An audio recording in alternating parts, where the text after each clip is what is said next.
नबी दे जेड़े हुबदार होंदे हुबदार हाथ उठा के मेरे ना पढ़नगे नबी दे जेड़े हुबदार होंदे नबी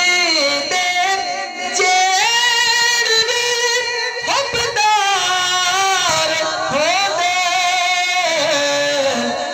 कैसे भाई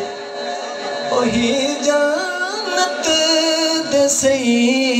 हकदार होंदे ओही जन्नत दे सही हकदार होंदे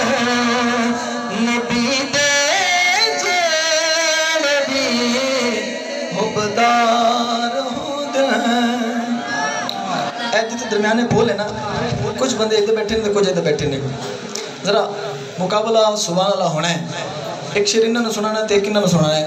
देखना है भी ये ज़्यादा उच्ची सुभान अल्लाह बोलते हैं या ये बोलते हैं एवं हर चीज़ का मुकाबला होता है कुत्तियां का कुकड़ों का मुकाबला हो जाता है तो नेकी दे विच तो मुकाबला होना चाहिए ना नेकी चो तो नेकी मुकाबले तो शर्माना क्या है जरा हम तुझे तवज्जो रखनी थोड़ी वारी है तो उस बाद उन्होंने वारी है पहला शेर कैसर भाई और एहसान भाई बहुत बड़ा शेर है फकत ज़हरा दे बचड़े ने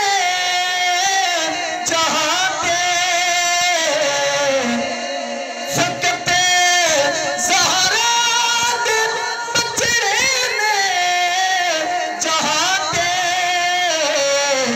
मोहम्मद ते जड़े असवार होंदे मोहम्मद ते जड़े असवार होंदे नबी दे जेड़े हुबदार होंदे इन्होंने किवें सुनाया वो तुम देख लिया कि इन्हें किवें सुनिया हुण पता नहीं तुहाडा की बनना है शेर अगला पढ़ने लगा हाँ